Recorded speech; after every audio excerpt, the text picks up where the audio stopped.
Hola, ¿qué tal amigos? Sean todos bienvenidos a su programa Seguridad y Defensa Hoy, transmitido por la plataforma de Radio Funglode como una iniciativa del Centro de Estudio de Seguridad y Defensa CCD. Soy Jorge Corporán, adjunto a mi compañero Eddie de Gracia, acá como cada semana. Saludos, doctor, ¿cómo se siente? Muchas gracias, doctor Jorge Corporán. Contento de esta nueva entrega de su programa Seguridad y Defensa, que es una iniciativa del Centro de Estudios, Seguridad y Defensa de la Fundación Global Democracia y Desarrollo. Siempre con interesantes entrevistas para el público que de forma constante nos sigue. Así es, siempre temas trascendentales para aportar a esa sociedad que nos sigue cada semana. Recordar que pueden seguirnos a través de las diferentes plataformas de redes sociales, Radio Funglode en Instagram, SID en Instagram. Y también, si usted quiere ver este video y otros más, puede ir a nuestro canal de YouTube, darle a la campanita, suscribirse, Radio Funglode. Y en el día de hoy, como siempre, tenemos una súper entrevista. En esta ocasión, una dama que engalana el espacio de la cabina de Radio Funglode. Estamos hablando de una periodista, abogada, litigante de la República Dominicana. Y para nosotros es un honor recibirles en su programa Seguridad y Defensa hoy a Annie Guzmán. Saludos, Annie, ¿cómo está? Muy buenos días, gracias de verdad por la invitación, muy honrada con ella y con esa presentación. No, Annie, yo creo que nos quedamos cortos en la presentación. De eso y más de ahí. Bueno, Annie, joven y con una formación profesional muy buena, muy sólida, pues nos va a ilustrar con una serie de temas que ella está en capacidad de abordar al máximo nivel de altura. Y Annie, iniciaríamos desde el punto de vista de tu experiencia en el mundo del derecho en materia penal, la comunicación efectiva, de alguna forma también ha abordado los temas que regulan pues la niñez en la República Dominicana. Se han dado algunos casos que incluso uno nota que hay mucha vulnerabilidad en los niños con casos que han pasado, por ejemplo, de fallecimiento de alguno en los últimos tiempos. Desde el punto de vista legal y en función de tu experiencia comunicacional, ¿qué podría estar pasando en esa situación? Mira, hay muchas cosas que evaluar a raíz de las últimas incidencias que han ocurrido en perjuicio de los niños, niñas y adolescentes en nuestro país, porque cuando vemos que situaciones como estas muertes, porque no ha sido solo una, quizá una ha sido la más visibilizada, pero por ejemplo cuando entramos a las redes con el mismo tema, vemos denuncias de otros otras familias que habían también denunciado muertes de bebés, personas que habían salido del centro de acogida de menores. Y eso evidencia ciertamente una falta de control, de supervisión y seguimiento, lo cual es algo muy cuestionable en una entidad que fue creada justamente con la ley 136-03, que es el Código para la Protección de los Niños, Niñas y Adolescentes y sus derechos fundamentales. Esta organización, este organismo, el CONANI, fue creado justamente para tutelar los derechos de los niños en altas condiciones de vulnerabilidad. Y estas altas condiciones de vulnerabilidad se da porque cuando nosotros tenemos la Constitución, y en la Constitución dice que somos corresponsables, el Estado, la familia y la sociedad, entonces el CONANI, aunque es una entidad, una institución descentralizada, viene en función de protección del Estado cuando la familia no está en la capacidad para hacerlo. Por eso no puede ser una sorpresa o no puede ser un hecho nuevo o una situación que pareciera no estar en control de las personas que están a cargo de esta institución, porque se saben que estas poblaciones de por sí ya vienen con problemas de abusos, ya vienen con problemas de extrema pobreza, ya vienen con situaciones de salud, porque muchos de estos niños son restituidos de hospitales, de clínicas en donde o son abandonados o están en una condición de salud de extrema, valga la redundancia, vulnerabilidad, como se dijo de la menor que fue encontrada muerta dentro del centro de acogida. Entonces, por ejemplo, nosotros vemos a nivel de comunicación muchas contradicciones en los relatos que se han dado, tanto por las directivas como también por las mismas personas que hacen parte del Estado,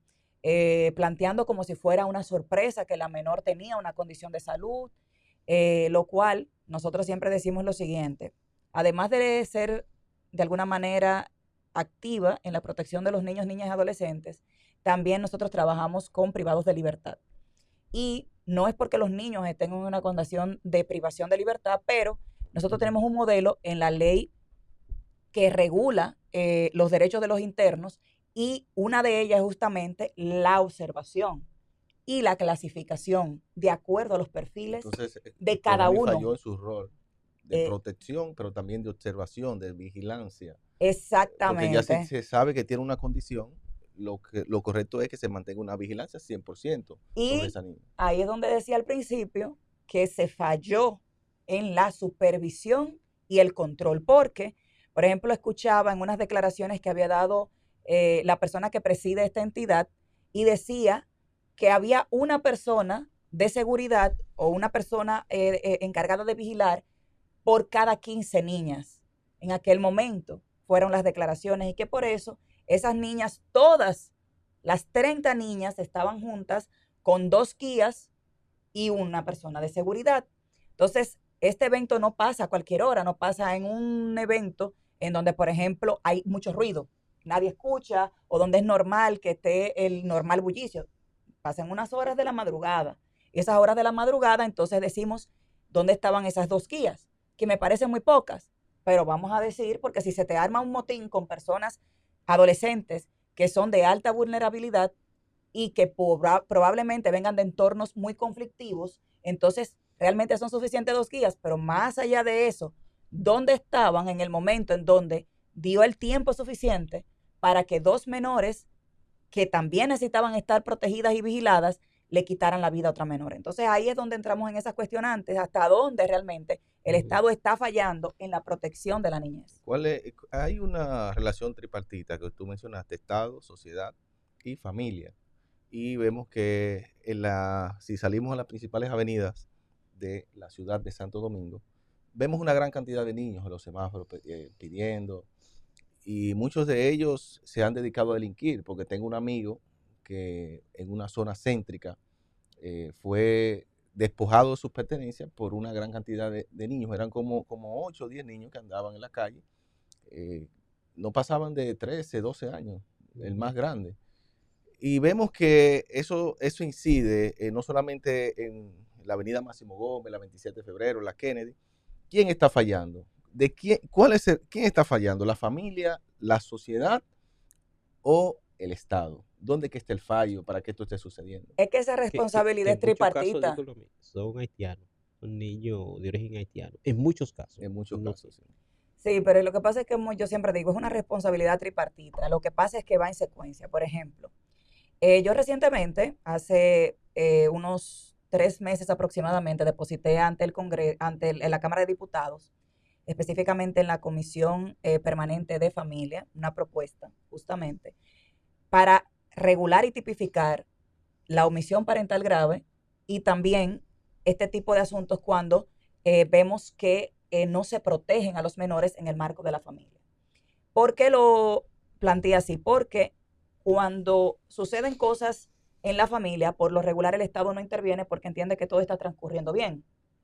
Todo está transcurriendo bien y no sabemos que realmente posiblemente ese menor está en la calle o está delinquiendo. El Estado, en principio, ignora esta situación. Entonces, ¿qué pasa? Como la familia es un ente privado, entonces el Estado no entra a regular porque todavía no hay ninguna ley, ni siquiera la misma ley de protección del menor, que le permita al Estado, por ejemplo, ir a investigar este tipo de asuntos, excepto cuando se da una situación de conflicto como la que le especifiqué, en donde tiene que ser restituido de manera inmediata el menor, que es donde entra Conani. Entonces, por ejemplo, hay una situación de abuso o maltrato físico, un vecino llama a la línea Vida y pone la denuncia, entonces entra el Conani a proteger. ¿Por qué? Porque hubo una denuncia. Bien, pero ¿qué pasa en los casos en donde nadie lo hace? Entonces ahí viene un tema de omisión, pero estamos hablando de un tema de un maltrato quizá físico, pero no estamos hablando, por ejemplo, del maltrato de que es ignorar a un menor a tal punto que no se le dé educación, que no se le garanticen sus derechos fundamentales, por ejemplo, a estar en el marco de una familia que lo protege de que no salga a la calle a ser expuesto a condiciones de delincuencia y demás. Entonces, digamos que ahí el Estado está fallando en no regular ese rol de la familia, que es una responsabilidad inminente. Pero entonces, cuando no lo sabe el Estado y luego se pone en conocimiento, entonces entraría ahí sí la responsabilidad directa del Estado, como por ejemplo cuando estamos ya en el marco del centro de acogida. Entonces, esos menores están en esos centros de acogida porque se supone que entonces ya la familia falló, que es hasta ahí, hasta donde al momento estamos bien, donde la familia falló, donde los padres no le pueden dar la educación o donde los padres, pero el Estado se entera por una denuncia que activan unos protocolos que hasta el momento no sabemos cuáles son, se hablan de ellos, pero ninguno de nosotros podemos entrar a ningún portal y encontrarlos, lo cual es grave porque todos los protocolos como política pública tienen que estar en conocimiento de todos. Nosotros no podemos estar recibiendo informaciones parciales. Si no se conocen los protocolos. Exactamente, no podemos estar recibiendo informaciones parciales. Porque hay que guiarse de los protocolos. Exactamente, para que como ciudadanos podamos servir de veedores. Y como veedores, entonces podamos exigir que estos niños realmente se protejan y se tutelen de acuerdo con eso. Entonces, ahí entra esa responsabilidad del Estado, que es una responsabilidad que está establecida en nuestra Constitución en conjunto con la familia. ¿Y la sociedad cómo?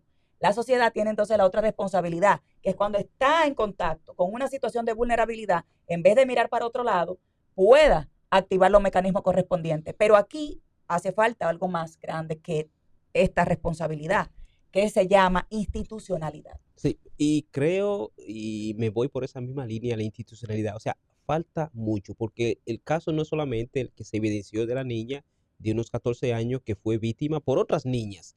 Es lo que se ha informado, incluso hay una que vio todo el nivel de agresión, tuvo que ponerse bajo la cama porque se sintió también insegura, un caso muy grave.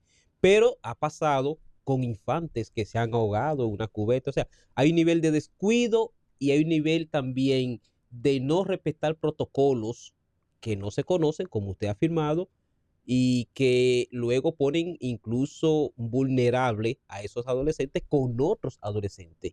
Entonces, frente a eso, obviamente que hay que transformar institucionalmente la institución. Y además, que algo que me parece sumamente grave, y realmente no es por prender alarmas, es que cuando el Estado comienza a tutelar estos derechos que se suponen que fueron vulnerados en primer orden por la familia, entonces no hay, al parecer, por la evidencia, una ruta de atención para esos menores dentro de la entidad. ¿Por qué? Porque si una persona adolescente o un niño o niña entra en una situación de vulnerabilidad X, puede ser de salud, puede ser porque su entorno social era violento, puede ser porque haya sido abusado de manera sexual, puede ser porque haya sido múltiples veces agredido físicamente. Entonces no hay terapias, no hay psicólogos, nosotros no lo sabemos. Lo que pasa ahí adentro parece como una tierra aparte. No sabemos exactamente cuál es la ruta. Y voy a poner una comparación también parecida, porque, por ejemplo, con las mujeres maltratadas, con las mujeres que sufren violencia. Hay una ruta establecida, hay un protocolo que está público para todos nosotros y que nosotros sabemos cuando una mujer, aunque no en todas las fiscalías lo realicen, pero tú, por ejemplo, como conocedor de ello, pudieras demandarlo si no lo están practicando, pero que existe y es de conocimiento. Entonces, tú sabes que va una mujer maltratada o víctima de violencia o un hombre por la misma vez porque es de género. Entra a la fiscalía, interpone una denuncia, va donde un psicólogo, va donde un médico legista si hay golpes o si hay algún tema de delito sexual. Y a partir de ahí se activan unos protocolos, casas de acogida, terapias, etcétera. ¿Qué pasa con nuestros niños? Entran a la casa a los centros de acogida y ¿qué son? Despojos humanos ahí dentro. Y donde deben de buscar seguridad, encuentran inseguridad. Porque también vemos como muchos de ellos se ha vuelto noticia que se están escapando de aquí. O sea, que están dándose a la fuga. ¿Y por qué esos menores se están dando a la fuga? Porque no se sienten protegidos, porque no se sienten seguros, porque no tienen quizás los alimentos. Nosotros no lo sabemos, nadie ha interrogado a esos niños. No hay un ministerio público que haya quizás ido a buscarlo. Por ahí, por ejemplo, vi los otros días que agarraron una menor que se había ido de un centro de acogida de menores, una adolescente, y la llevaban como si fuera una delincuente. Pero fue una persona adolescente a la que el Estado le falló primero, a la que le falló. O sea, tú no puedes buscarla como si fuera una criminal esposada porque se fue de un centro. Hay que investigar qué pasó contigo ¿Por qué te fuiste? Y vamos a investigar las autoridades por qué permitieron que quizás tú tomaras esa ¿Y decisión. cómo salió? Y revictimizarla por la ausencia de protocolos, de tratarla como que ha delinquido. Exactamente, y tomar fotos así, que aunque no le Sí. vean la cara a la menor, a la persona adolescente, que aunque no se le vea el rostro, no puede estar esposada con las manos No, atrás como no. si cometió un delito, cuando su único delito fue nacer en un estado donde su familia primeramente no le dio garantizó. lo que necesitaba y segundo el estado entonces no le daba quizá lo que ella entendía que tenía que darle para ella permanecer en un centro de acogida, empezando por la salud mental. Claro. La ley 136-03 de niños, niñas y adolescentes, muchos abogados han abogado por precisamente la modificación de esa ley. Sí. 136-03, porque la misma no se adapta a la sociedad actual. Tenemos una sociedad totalmente diferente a la cual cuando se creó la ley. ¿Cuáles aspectos cree usted que deben de ser tomados en cuenta? Por ejemplo, la sociedad habla de aumento de pena para los menores de edad, dependiendo del tipo de crimen que haya cometido. Si fue un crimen atroz, bajo qué circunstancias se cometió. Sabemos que muchos mayores de edad utilizan menores para cometer delitos, principalmente en la parte de sustancias prohibidas, tráfico de sustancias prohibidas. Entonces, ¿cuáles aspectos de la ley cree usted como experta que se deben de modificar específicamente la 136-03? Eso era justamente lo que decía cuando dije que presentamos una propuesta justamente en el marco de la reforma. En el marco de la reforma de la ley 136-03 nosotros presentamos dos tipos penales, que es el encubrimiento familiar y la omisión parental grave. ¿Por qué? Porque entendemos que la base de la sociedad es la familia. Entonces nosotros queremos criminalizar más a los menores cuando realmente nosotros no estamos mirando hacia quienes fallaron primero. El entorno sociofamiliar es determinante en que un menor pueda ser un ente que pueda ser productivo para la sociedad o sea totalmente una persona que vaya a causar una infinidad de delitos, o sea, que vaya a promover lo que ve. Entonces, cuando nosotros queremos criminalizar a los menores, no vamos a resolver porque estamos atacando, como siempre digo, la consecuencia, pero no estamos viendo desde la prevención cómo vamos a evitar que esta situación siga pasando. Entonces nosotros vamos a decirle a la sociedad, vamos ahora a castigarlo como adulto, como adulto porque actuó como adulto. Pero ¿qué pasó con el adulto que no le enseñó a ser un menor?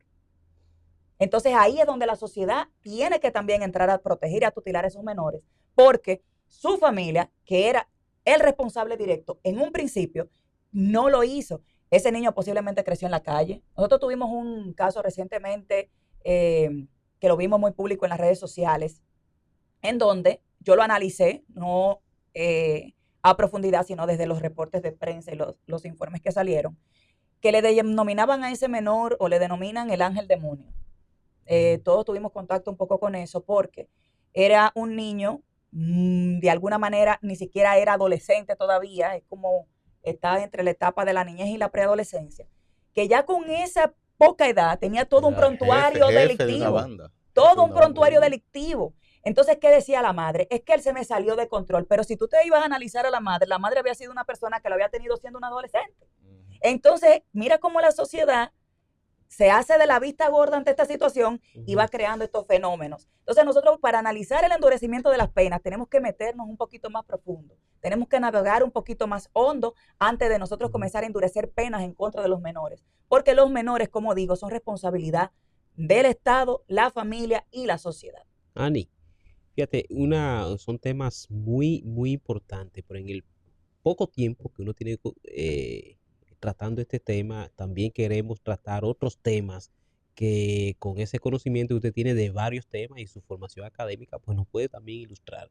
Entonces a mí me gustaría saber, y lamentablemente hay que cambiar un poquito el tema, que es tan importante, pero para la sociedad, y en función de esa especialización que usted tiene en materia penal y esto vinculado con la comunicación, hay una situación, y es que el tema de la comunicación que se quiso de alguna forma pues llevar a situaciones graves con una ley de comunicación y que no logró pasar en el Congreso. Todos conocemos cuál fue la situación que se presentó, pero de alguna forma en el nuevo Código Penal que va a entrar en vigor, alguno de esos aspectos se incluyó en el Código Penal.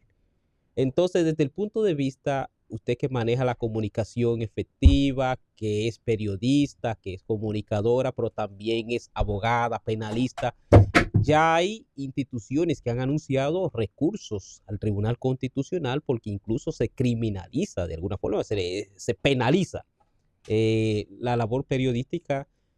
¿Qué podríamos ver? También una sociedad que reclama mayores niveles de respeto en la comunicación, pero quizá la severidad con que se ve esta situación. Desde el punto de vista profesional, ¿cómo podríamos abordar esto? Mire, yo puedo decir de esto varios temas, porque la libertad de expresión tiene límites. Y estos límites están ahora en la Constitución. Eso no hay una ley que lo venga a regular de manera posterior. O sea, ahora mismo, en este mismo instante, hay límites para la libertad de expresión. ¿Y cuáles son esas limitaciones? Primero, investigar, tener base a través de la recopilación de información. Entonces, toda persona que quiere hablar de un tema como periodista, como comunicador, para emitir su opinión, que es totalmente libre, puede solicitarle a los organismos y puede buscar en las plataformas que existen dicha información. Ahora, ¿qué es lo que yo entiendo? Por ejemplo, no se puede pasar la línea de que porque seas funcionario público no se puede decir algo de lo que ya es una realidad. Lo que sí yo entiendo que es una responsabilidad. Ahí entra la denuncia. La denuncia no necesariamente obedece a una investigación. Pero la denuncia tiene que hacerse con base en una realmente. Tiene que tener un fundamento. Tiene que tener un fundamento, porque si no, también hay lo que se llama una denuncia por denuncia falsa. Y eso no ha entrado al nuevo código, eso está ahora. Entonces, ¿qué pasa? Nosotros tenemos una responsabilidad con el ejercicio de la comunicación, con los micrófonos, porque son armas que pueden acabar con vidas en un segundo. Se le destruye la carrera. Y le puede destruir años de reputación a una persona, matrimonios, hijos, pueden causar depresiones, puede causar un detrimento económico a raíz de un comentario infundado.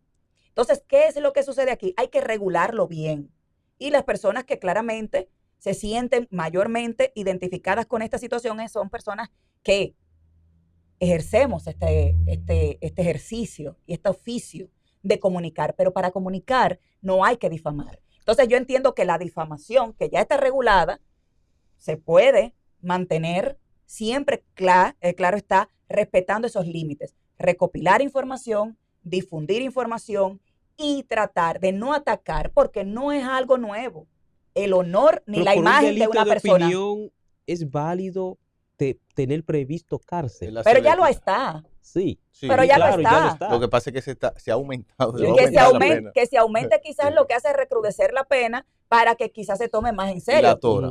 Pero realmente es que ya tiene prisión. No hay nada nuevo en eso. Ahora, que se aumente la pena, quizás ese sería lo que hay que proporcionar para que quizás no se vaya a desvirtuar el asunto. Pero toda aquella persona que ejerce de manera ética la comunicación, pues no debería de tener ningún miedo, porque el problema yo entendería que sería lo que competiría con el derecho fundamental a informar, sería el desinformar. Claro, porque hay una línea fina.